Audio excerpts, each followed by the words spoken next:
మన ఉద్యమ నాయకుడు దయాకరణ గారికి మంత్రి పదవి ఇవ్వాలని కూడా మీరందరూ చెప్పండితో రేవంత్ రెడ్డి గారికి మనం గట్టిగా డిమాండ్ చేస్తున్నాం.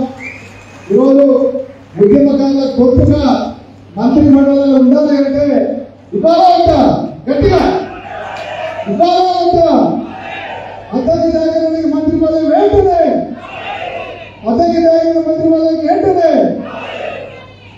ఇలా ఉద్యమం లేని వాళ్ళు అన్ని అనుభవిస్తున్నందుకు మాకేమీ బాధ లేదు. తెలంగాణ కోసం త్యాగాలు చేసిన ఇట్లాంటి వాళ్ళు అక్కడ ఉంటే మన ఆత్మగౌరవం భద్రంగా ఉండాలని మన కోరిక. కాబట్టి అందరం కూడా జిల్లాలో కూడా ఈ వాయిస్ కూడా తీసుకెళ్తాం.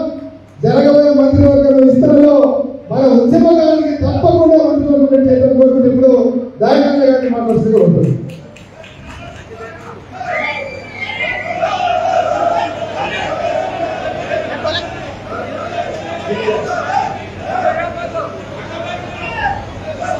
జై తెలంగాణ, జై తెలంగాణ, జై తెలంగాణ. శ్రీనివాస సింహ గారు ఏమో చీమల దండు అనుకున్నాం కానీ ఇది నిజంగా ఉద్యమకారుల దండు ఈరోజు కలిసి వచ్చినట్టుగా మా ఉద్యమాలకు పెద్దోడు హనుమంతరావు గారు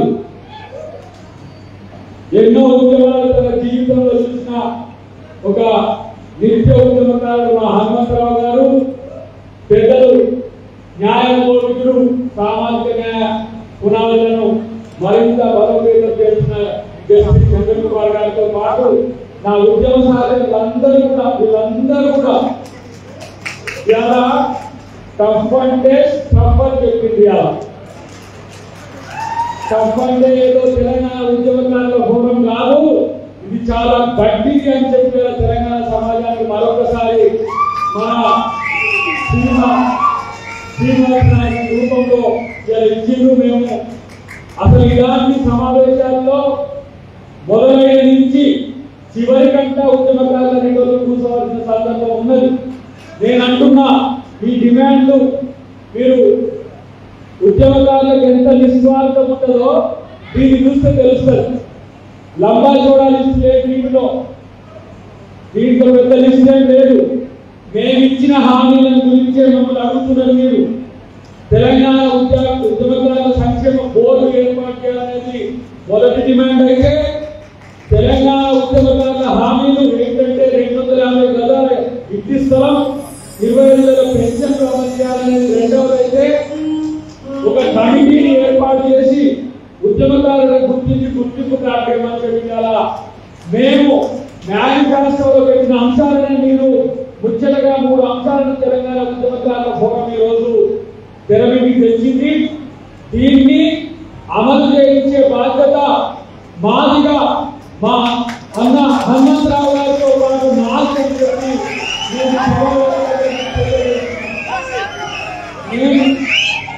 గత ప్రభుత్వాల యొక్క హామీలకు సంబంధించిన అంశాలను విమర్శించడానికి నేను ప్రయత్నం చేయట్లేదు. వాళ్ళ ప్రేమ ఎంత చేసిందో అంత, కానీ మా ప్రేమను మీరు చూడాల్సిన అవసరం భవిష్యత్తులో ఉంటుంది అని కూడా నేను చెప్తా. సరే, గోలగురం సాగర్ లంచ్ తర్వాత వస్తారు. ఈ 2,250 గజాలు ప్రపోజల్ పెట్టిన మన ఎన్ఎం శ్రీనివాస రెడ్డి గారు కూడా మధ్యాహ్నం సెషన్లో వస్తారు. 25,000 పెన్షన్లకు సంబంధించిన అంశంలో కూడా చాలా మందిని ఆ రోజు పిసిసి ప్రెసిడెంట్ గా, ఈ రోజు ముఖ్యమంత్రిగా ఉన్న రేవంత్ రెడ్డి గారికి అన్ని అంశాలు ప్రస్ఫుటంగా తెలుసు అనే మాట కూడా మీ ద్వారా మన ద్వారా తెలియజేస్తున్నాం. ఇంటెలిజెన్స్ మిత్రులు ఉండి ఉంటారు, మీడియా మిత్రులు ఉండి ఉంటారు. ఇది తెలంగాణ యొక్క రక్తం, తెలంగాణ కొరకు పోరాడిన రక్తం. ఇది మా మిత్రులు అంటున్నారు, అన్నా కొంతమంది చనిపోతున్నారు, కొంతమంది ఏది బాలవుతున్నది, కొంతమందికి సమస్యలు వస్తున్నాయని చెప్పేసి అంటున్నారు. నేను అంటున్నా జూన్ 2వ తారీఖు వరకు నేను అనుకుంటున్నా మళ్ళీ వచ్చినాక పెద్దల నేతృత్వంలో మేము ముఖ్యమంత్రి గారిని కలుస్తాం.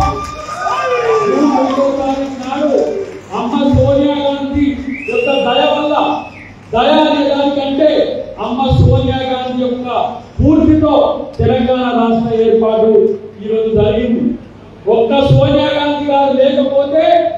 ఎంతమంది కొట్టాయినా మనము తెలంగాణ వచ్చేది కాదు. ప్రత్యక్షంగా నేను ఆ రోజు మా శ్రీనివాస్ గారు కూడా నాతోనే ఉండేది, వేదిక మీద ఉన్న పెద్దలందరూ కూడా నాతో ఉండేది.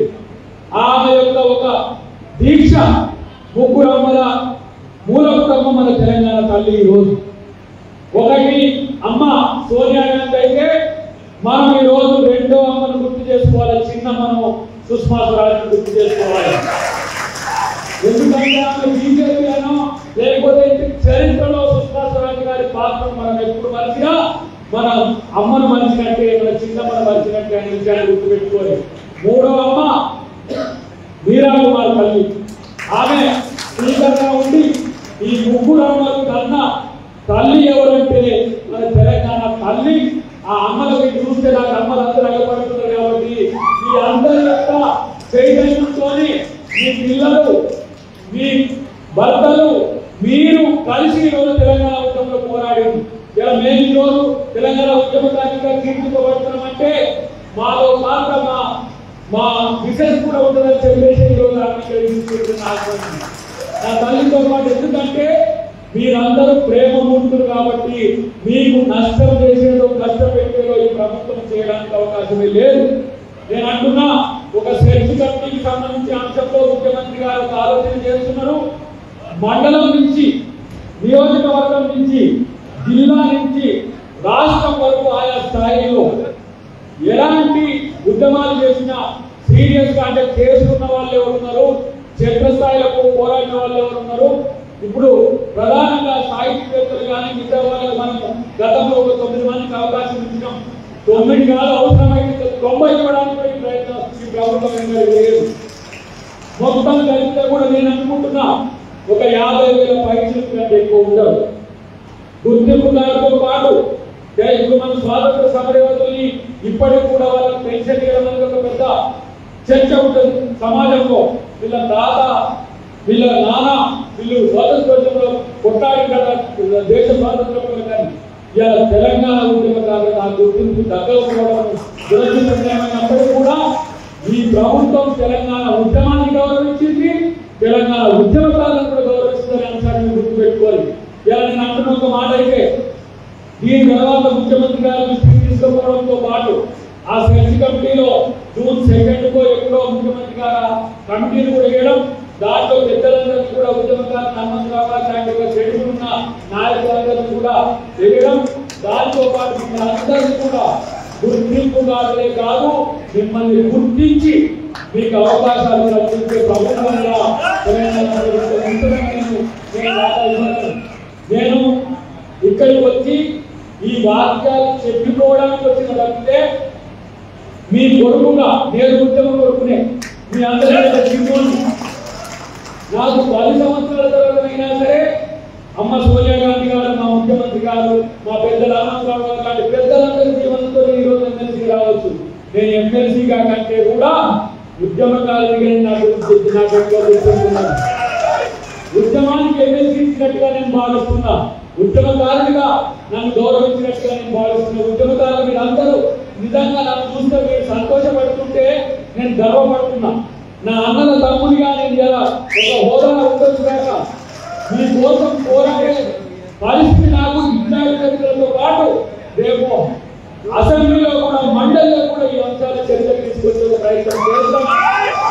ఎందుకంటే నేను సగటు మీలాంటి ఉద్యమకారులు, మీలాంటి మా జీవశ్రీనన్న లాంటి ఉద్యమకారులనే.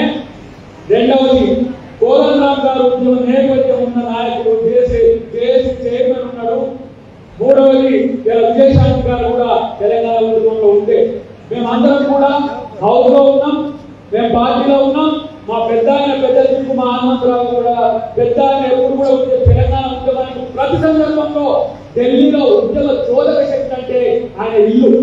ఆయన పిలిచి అందరినీ కోఆర్డినేట్ చేయడమే కాకుండా సోనియా గాంధీ గారి నుంచి, చిదంబరం గారి నుంచి మొదలు పెడితే ఆ రోజున ప్రధానమంత్రి గారి వరకు ఎంపీలందరూ కూడా తీసుకుపోయి తన యొక్క పెద్దరికాన్ని వినియోగించి మరి తెలంగాణ రాష్ట్ర సాధకుల్లో తను ఒక పెద్దగా మనం ముందున్న విషయాన్ని గుర్తుపెట్టుకోండి.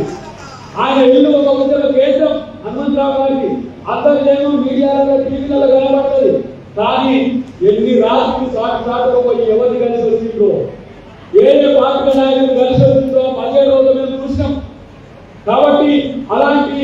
ఒక పెద్ద వ్యక్తి మనకు ఉన్నాడు. మేము యువ కిషోరాలు మీకు అండగా ఉంటాం. మా ముఖ్యమంత్రి గారు డెఫినెట్ గా దానికి సంబంధించి బాధ్యతగా ఉన్నాడు. నేనంటున్నా మన పెద్ద ఆయన తెలంగాణ సిద్ధాంతకర్త ప్రొఫెసర్ జయశంకర్ గారిని మనం గౌరవించుకుంటాం. కాళోజీ నారాయణ గారిని గౌరవించుకుంటాం. ఈరోజు ప్రొఫెసర్ కేశవరావు జాదవ్ గారిని గౌరవించుకుంటాం. తొలియామరణ శ్రీకాంత్ గారిని గౌరవించుకుంటాం. ఎవరైతే మలిదశ ఉద్యమంలో ఏ త్యాగం అయితే చేసిందో వాళ్ళ స్థాయి త్యాగానికి తగ్గ ఫలితం దక్కాల్సిందే అని ప్రభుత్వం పోరాడుతున్న మా వంతుగా మేము అంటున్నాం. ఈరోజు చంద్రకుమార్ గారు ఒక న్యాయవేత్త ఉన్నాడు ఇక్కడ. మేము ఎవరి యొక్క త్యాగ ఫలితాన్ని కూడా మేము చిన్నప్పుడు చూడం. ఎందుకంటే ఈ మాట గద్దర్ గారికి ఈరోజు గద్దర్ గారి అవార్డు ఇస్తున్నాం. గద్దర్ గారి యొక్క స్మృతివనానికి సంబంధించి చర్చ జరిగింది. గద్దర్ గారి అవార్డు ఇవ్వడమే కాదు, ఆయన జయంతి తర్వాత వర్ధంతులకు సంబంధించి కూడా ప్రభుత్వం నేరుగా జరుగుతున్నది.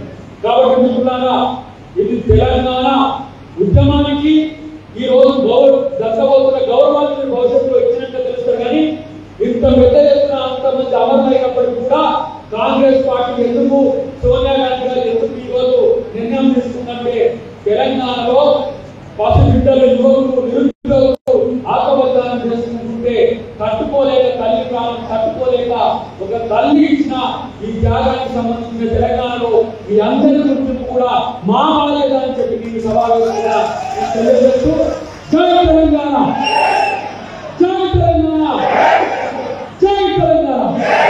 Thank you very much.